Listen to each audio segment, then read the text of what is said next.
cermat dan cepat di RUU Perampasan Aset.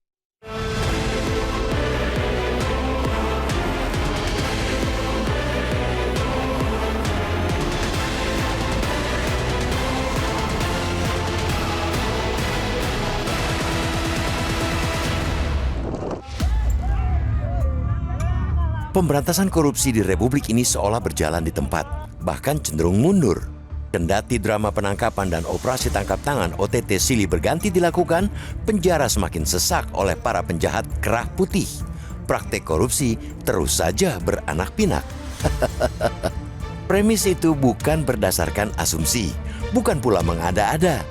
Data Indeks Persepsi Korupsi IPK yang dirilis Transparency International menjadi bukti otentik yang tak terbantahkan. Dari data itu kita bisa melihat grafik yang memprihatinkan.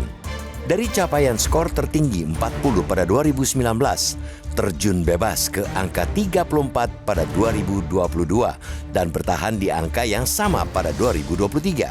Pada 2024, skor IPK Indonesia memang kembali naik menjadi 37, tapi itu tak terlalu mengubah posisi kita di papan klasemen. Indonesia tetap berada di papan bawah karena hanya menempati urutan 99 dari 180 negara. Lihat pula fakta di lapangan. Penangkapan terhadap terduga korupsi baik oleh KPK maupun Kejaksaan Agung seperti tak kenal berhenti. Bahkan di awal tahun ini saja, KPK sedikitnya sudah melakukan OTT sebanyak 4 kali. Mulai dari OTT terhadap pegawai pajak di kantor pajak Pratama Jakarta Utara, sejumlah pejabat di pemerintah Kabupaten Bekasi termasuk Bupati Bekasi, hingga yang terakhir kemarin terhadap Wali Kota Madiun dan Bupati Pati. Data dan fakta itu adalah rapor merah yang semestinya menampar wajah penegakan hukum kita. Itu adalah pesan keras yang memperingatkan bahwa metode pemberantasan korupsi yang konvensional sudah tumpul dan gagal memberikan efek jera. Penangkapan hukum korupsi yang sekadar mengandalkan hukuman badan terbukti tidak efektif menciptakan rasa takut bagi pelaku korupsi. Selain itu, harus disadari pula bahwa memenjarakan koruptor tidak otomatis memulihkan uang rakyat. Para pencoleng anggaran kian licin menyembunyikan hasil kejahatan, mengalihkannya ke nama orang lain atau melarikannya ke luar negeri. Si pelaku boleh saja kena hukuman badan, tapi aset haram hasil korupsi mereka tak tersentuh hukum. Di titik inilah kehadiran rancangan undang-undang RUU Perampasan Aset tak lagi bisa ditawar. RUU ini menawarkan terobosan hukum revolusioner melalui mekanisme perampasan aset tanpa putusan pemidanaan atau non-conviction based (NCB). Ini adalah pergeseran paradigma dari mengejar orang menjadi mengejar barang (in rem). Dengan skema NCB, negara tidak perlu menunggu putusan pidana inkrah untuk merampas aset yang diduga kuat berasal dari tindak pidana. Cukup dengan pembuktian bahwa aset tersebut tidak sebanding dengan profil penghasilan yang sah, unexplained wealth, dan pemilik aset gagal membuktikan sebaliknya, maka negara berhak mengambil alih. Mekanisme ini akan menjadi momok menakutkan bagi para penjahat kerah putih itu.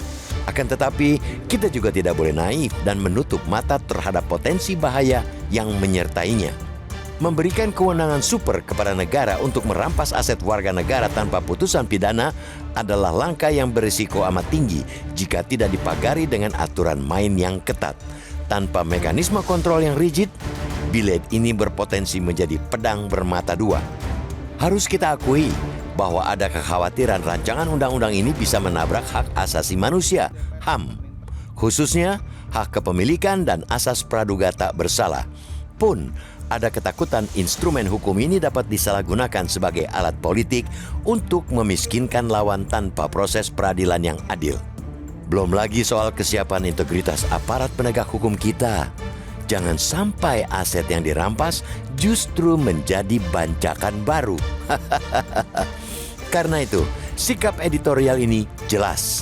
Kita mendorong percepatan pengesahan rancangan undang-undang perampasan aset, tapi jangan sekali-kali melupakan kecermatan dalam pembahasannya. Kita tidak ingin DPR dan pemerintah menggunakan narasi kehati-hatian sebagai alibi untuk mengulur waktu, tapi di saat yang sama kita juga mesti ingatkan agar pembahasan rancangan undang-undang tersebut tidak asal ngebut dan menghasilkan undang-undang yang asal jadi. Kuncinya ada pada detail pembahasan. Pasal-pasal krusial harus dibedah dengan pisau analisis yang tajam. Kita membutuhkan undang-undang yang menggigit, yang mampu memotong urat nadi ekonomi para koruptor. Namun kita juga membutuhkan jaminan bahwa pedang hukum tersebut tidak akan disalahgunakan untuk melukai warga negara yang tidak bersalah, apalagi untuk mencederai demokrasi. Membahas rancangan undang-undang perampasan aset secara cermat tanpa menunda-nunda adalah ujian kenegarawanan para wakil rakyat. Jangan biarkan rancangan undang-undang yang sebelumnya digadang-gadang bakal menjadi hantu yang menakutkan bagi koruptor, pada akhirnya malah berakhir menjadi semacam dongeng, sekedar angan-angan tanpa eksekusi nyata.